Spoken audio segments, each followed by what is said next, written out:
Welcome to Zoe Stories. My best friend needed a bridesmaid. Now I'm one. My name is Aiden.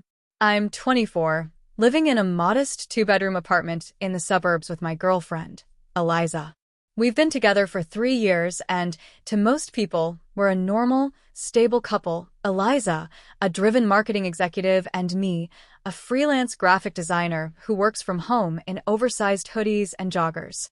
But beneath that surface lies a secret I've guarded with my life. It started when I was 12.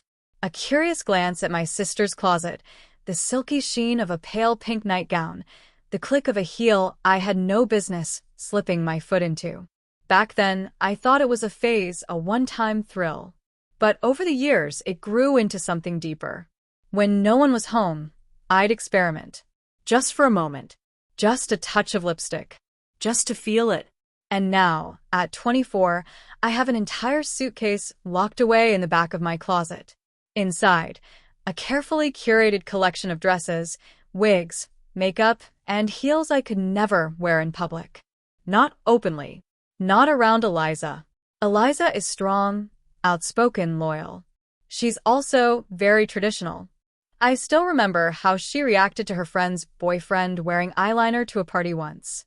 "Ugh, it's just weird," she'd said, wrinkling her nose. "Guys should just be guys." That sentence had burrowed deep into my spine like a splinter, making sure I never slipped. So, I kept my secret hidden. When she was at work, I was free to explore. The moment she stepped through the door, I'd quickly transform back into the version of me she expected. Safe, normal, masculine. It wasn't that I wanted to be a woman. I didn't feel like I was born in the wrong body. But something about crossdressing, the transformation, the softness, the calm it brought me, felt essential. Like putting on another version of myself I couldn't access otherwise. That side of me wasn't named, but she existed in the quiet moments. In the shade of berry gloss I kept hidden. In the black heels that made my legs look longer. In the silk that danced across my skin like a whisper. That morning, the sunlight streamed in lazily through the blinds, casting long lines across the wooden floor. I sat hunched at my desk, working on a client's logo when Eliza burst in, practically glowing. "You won't believe what just happened," she grinned, tossing her bag on the couch. Claire finally picked a date for the wedding. Claire. Her best friend since high school. The girl who once dyed her hair lavender for fun and insisted on calling everyone darling, like she lived in a 1950s soap opera. She was flamboyant, loud, and dramatic, but undeniably charming. And she'd finally set a date with her longtime boyfriend. "That's awesome," I said, smiling. "You've been waiting forever, right?" Eliza plopped beside me and took my hand, and she asked me to be the maid of honor. Of course she did. I chuckled. And guess what else? Her voice dropped into something more conspiratorial. "We have exactly 4 months. And we're short one bridesmaid. Claire's sister backed out because of her pregnancy, and now we need someone who can fill in quickly." I raised an eyebrow. "Don't look at me." She laughed. "Please. You'd pass out in a dress." I gave a weak smile, heart hammering a little faster than it should. If only she knew. She continued, "We'll find someone. Claire says she doesn't care who it is, as long as she looks good in lavender and doesn't complain about heels." I nodded absently. Lavender. Heels. A strange flutter stirred in my stomach. Eliza's phone rang, and she stepped into the other room. I stared at the screen in front of me, the logo I'd been working on now forgotten. Her words echoed in my ears. "Looks good in lavender. Doesn't complain about heels." My gaze shifted to the corner of the room where my suitcase was tucked away under a dusty blanket. A flicker of heat rushed through me. Guilt, maybe. Excitement. Fear. Maybe all three. Because the truth was, I didn't complain about heels. In fact, I'd recently learned how to walk in them effortlessly, thanks to a pair of nude stilettos I'd ordered online under a fake name. Lavender? I had a dress just like that.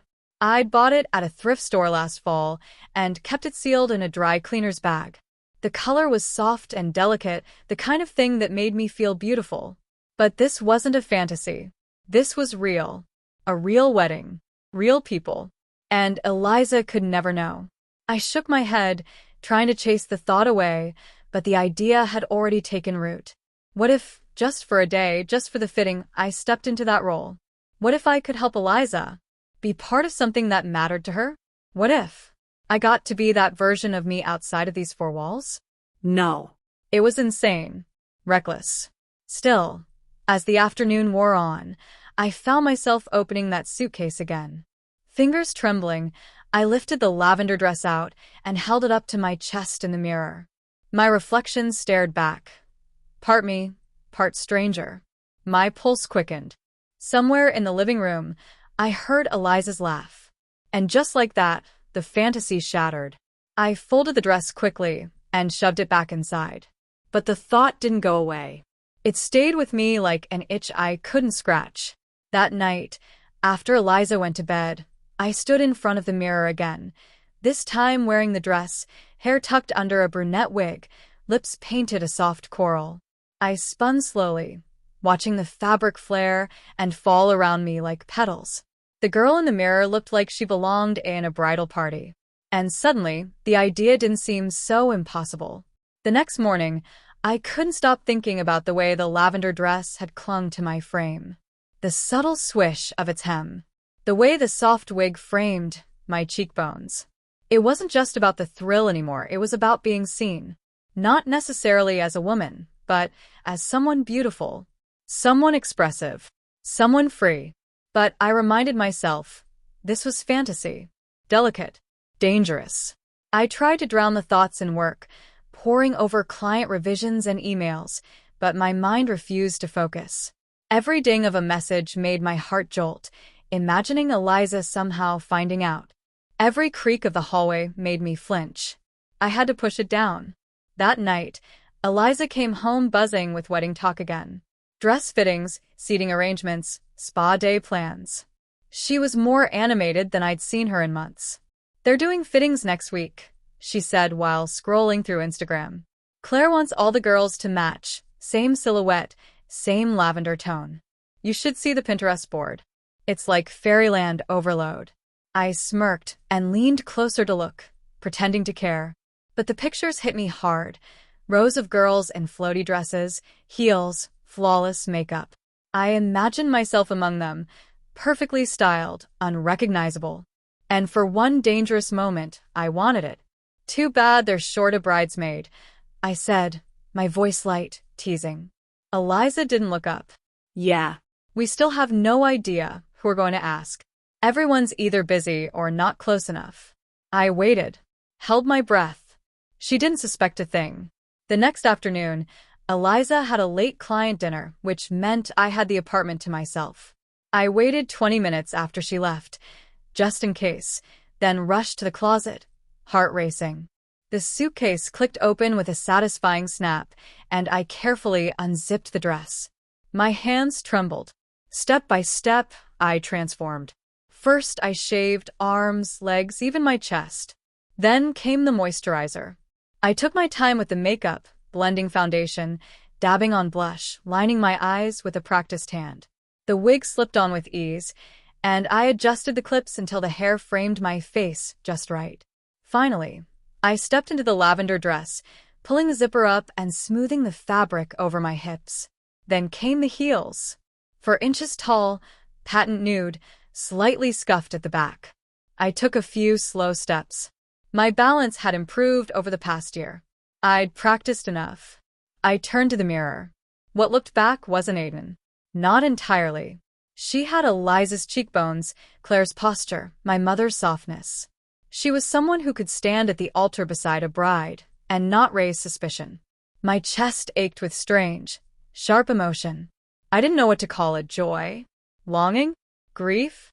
I was so lost in the moment that I didn't hear the door creak open. But I did hear the voice. "Hey babe, I forgot my..." My blood turned to ice. "Eliza." Panic shot through me. I dashed out of the mirror's view and scrambled into the bedroom. The zipper jammed. The wig was still on. The heels clacked loudly against the floor. I barely managed to tug the dress off and throw a hoodie over myself when I heard her footsteps. "Are you okay?" she asked from the hallway. You didn't answer. Yeah, I called, voice shaky. Just, was in the shower. You're wearing a hoodie. I got cold. She raised an eyebrow, staring at me. I could feel the mascara still clinging to my lashes. Her eyes narrowed, but she said nothing. Just grabbed her folder from the desk, gave me a quick kiss, and left. I collapsed the moment she shut the door. That had been too close. The next few days were a blur of anxiety. Every movement felt watched. Every glance from Eliza felt like an interrogation. But the fantasy kept creeping back. That version of me in the mirror? She wasn't just a secret anymore. She was starting to feel real. Like someone who had a place in the world. Maybe even someone who could help. That's when the thought returned. Maybe I could step in for the missing bridesmaid. I knew it was crazy. Risky. But I couldn't shake the idea. Eliza wanted someone she could trust. And I was right there. The decision came one afternoon when Claire FaceTimed Eliza. I was sitting nearby, pretending to work, when I heard Claire's voice say, "Still no bridesmaid. We might just go with 7. Eliza frowned. I hate that. It'll look uneven.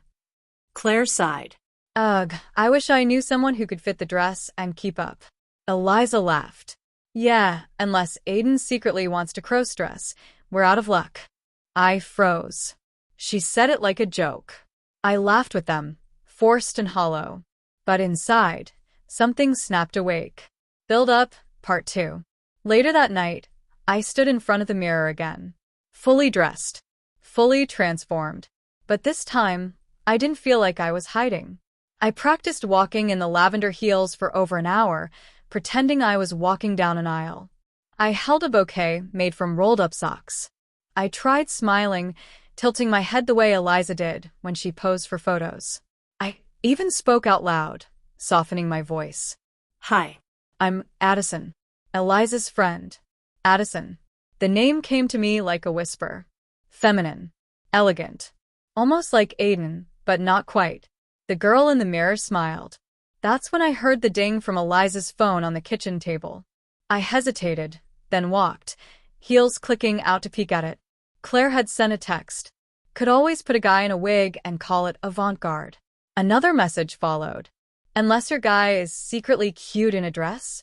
Eliza replied. Haha, he is kinda pretty. But he'd die before putting on a dress. I stared at that message for a long time. She thought I'd die before trying.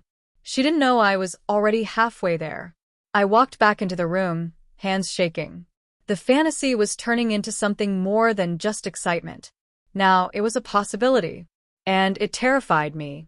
2 days later, Eliza had another late meeting. I knew I should stop, but I couldn't. I got dressed again. This time, I tried to do my hair differently. A side part. A different lipstick. Rose instead of coral. Then the doorbell rang. I froze. Someone was at the door. Heart hammering, I tiptoed toward the peephole.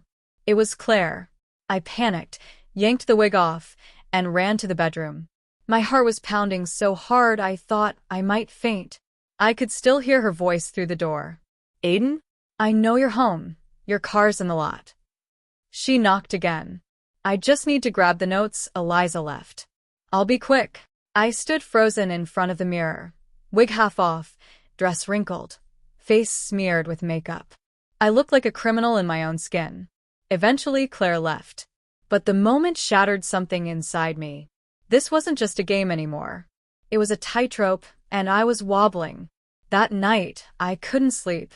I kept thinking about Addison, the girl in the mirror. About how natural she was starting to feel.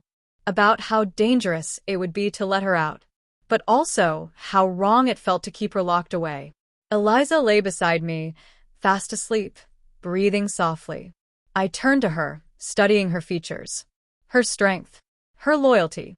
She loved me. But did she love all of me? Did she even know me? And would she still love me, if she saw Addison? The bridesmaid dresses arrived on a Tuesday. Eliza came home with the lavender garment bag slung over her arm, flushed from excitement. They're perfect, she gushed, unzipping one with a dramatic flair. Claire picked a simple A-line, nothing poofy, nothing trashy. Look at this fabric. She held it up, and I froze. It was identical to the one in my suitcase. I stared at it too long. Eliza gave me a playful nudge. You're staring like you want to wear it. I forced a laugh. Yeah, right. But inside, I was cracking. Because I did want to wear it. More than anything. That night, once Eliza fell asleep, I crept out of bed. I opened the closet.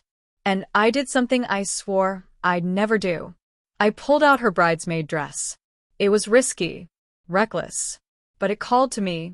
I took off my hoodie and sweatpants, stepped into the cool silk, zipped it up carefully.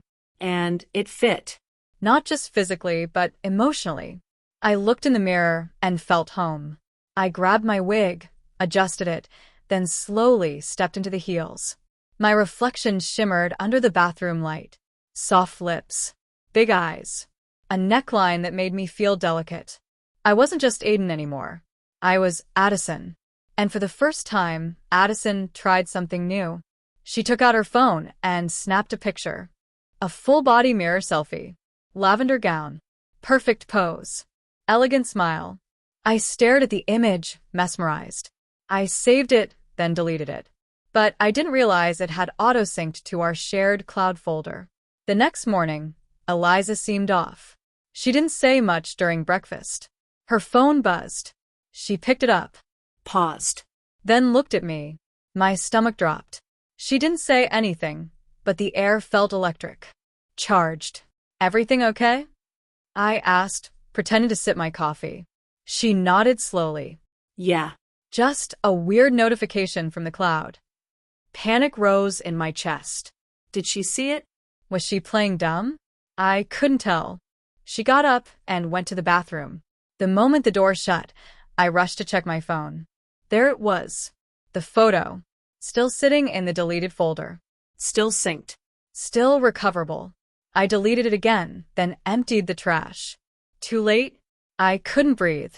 Later that day, Claire messaged Eliza. Any luck with the mystery bridesmaid yet? Eliza's reply took a long time. Eventually she typed, maybe. My blood went cold. Did she mean me? Or someone else? Then came the twist. That evening, Eliza walked into the living room with a strange expression. She stood in front of me and crossed her arms. Claire asked if you'd help with her wedding video editing, she said carefully. I blinked. Me? Why? She said you're creative. That you're quiet. And she could use someone with a good eye. My mouth went dry. You told her? Eliza shrugged. Not everything. Just that you might be interested in helping. And you've seen the dresses. I stared at her. What do you mean? Eliza's eyes softened. Aiden, did you try it on? Silence. My heart stopped. I looked at her, pleading internally for a hint of kindness. A lifeline. She didn't yell. Didn't look disgusted. Just sad. You're not in trouble, she said. I just want the truth. My throat closed up. My hands trembled. I nodded just barely. I didn't mean to lie, I whispered. It's just something I do. It makes me feel safe. She sat down, quiet for a long moment. I don't understand it, she admitted. But I saw the photo. My blood ran cold. You looked happy. Tears sprang to my eyes. I'm sorry, I choked. I didn't mean to hide from you. I just thought you'd hate me. Eliza leaned forward. Do you want to be a woman? I shook my head. No. Sometimes I need to feel different. Softer. Like someone else. She stared at me for a long time. And then, to my utter shock, she smiled. Then maybe we should stop hiding, she said. Claire still needs a bridesmaid. That weekend, Claire came over. I was shaking so hard my knees nearly gave out. Eliza had told her, at least enough to soften the landing. Claire greeted me with a wide grin. Well, she said, arms folded. Let's see what you've got. I stood there frozen. Eliza gave me a gentle nudge. It's okay. So, I disappeared into the bedroom. Dressed. Makeup. Wig. Everything. When I walked out, both women stared. Claire gave a long whistle. You're prettier than I expected, she smirked. Almost too pretty. If I weren't marrying Kevin, I'd be worried. I blushed so hard I thought my ears would melt. Eliza smiled, nervous, but proud. Claire stepped forward and adjusted a strand of my wig. You'll need better lashes, but honestly, you'll blend in fine. I was stunned. Accepted. Scene. It felt like a dream. At the boutique the next day, the real bridesmaid fitting happened. The room was filled with mirrors. Lace. Laughter. I was in the middle, surrounded by 7 women. Each in lavender. Each radiant. The stylist turned to me. You'll be next, dear. I stepped behind the curtain and slowly changed into the official gown. When I stepped out, everyone gasped. It fit perfectly. Claire clapped. You're officially one of us now. I turned toward the mirror and saw her. Addison. Not hidden. Not secret. Real. A girl who belonged. And for the first time, I wasn't terrified of her. I smiled. But just as I exhaled, my heels slipped. I stumbled, grabbing the curtain, knocking down a chair. Everyone laughed. But in that moment, wig slightly crooked, dress wrinkled. One heel off, I saw both sides of myself. Aiden and Addison. Colliding. It wasn't about hiding anymore. It was about living. We drove home in silence. Eliza reached over and held my hand. You okay? She asked. I nodded, scared. But okay. She smiled. You were the most beautiful one there. I laughed through a tear. You're lying. I'm not. You glowed. That night, I slept in my lavender nightgown, without shame. Eliza lay beside me, tracing circles on my shoulder. And for the first time in my life, I felt whole. The day of the bridal rehearsal arrived faster than I expected. The venue was an elegant garden space with white trellises, rows of ivory chairs, and flowers blooming in soft pinks and violets. Eliza had been rushing all morning, managing last-minute seating charts and phone calls with caterers. I, on the other hand, sat in the makeup chair, lipstick being applied, hair styled into soft waves, my lavender gown freshly steamed and waiting for me. It was surreal. Even now, as I stared at myself in the mirror, I could hardly believe it was real. Addison was no longer a secret. She was here, standing in the sunlight, laughing, being fitted for earrings, complimented by other bridesmaids, treated as one of them. No one questioned me. No one doubted me. And somehow, I didn't feel like I was lying. I found Eliza alone under a willow tree, scrolling through her phone with furrowed brows. Hey, I said, brushing a loose curl behind my ear. You okay? She looked up, a little startled. Her eyes scanned me. Full dress, polished nails, soft pink lipstick. You look beautiful, she said. I smiled shyly. Too beautiful? She chuckled. Claire's going to be mad if you outshine her. A long pause followed. Then she looked at me seriously. Addison, she said. The name felt strange at her mouth, but gentle. Do you think this is still just a one-time thing? I froze. The butterflies returned. Not the thrilling kind, the terrifying kind. I don't know, I admitted. I didn't think it would feel this natural. She nodded slowly. I need to know if the person I love is changing. Her voice didn't carry anger, just uncertainty. Vulnerability. I'm still Aiden, I said. But this part of me, it's not going away. She swallowed hard. I can live with that, she whispered. But I need honesty. No more hiding. Ever. I reached for her hand and squeezed. Deal. The rehearsal began. Claire directed us with wild hand gestures, waving around her bouquet like a wand. Photographers clicked, organizers fussed, and laughter filled the garden. When it was my turn to walk down the aisle, bouquet in hand, heels silent on the grass, I felt something shift. Like I belonged. The girls clapped. Even the groomsmen seemed impressed. I heard someone mutter, "She's gorgeous," as I passed. And for the first time, it didn't make me panic. It made me proud. Afterward, the girls huddled for photos, one group after another. Eliza wrapped her arm around me and whispered, "You're stealing the show." Claire appeared moments later, eyes wide, phone in hand. "You will not believe who just messaged me," she said. Eliza and I turned. What? I asked. Claire held out her phone, showing us a message request from an anonymous profile with one picture, the mirror selfie. Me. In Eliza's bridesmaid dress, wig on, makeup done, posing in the apartment.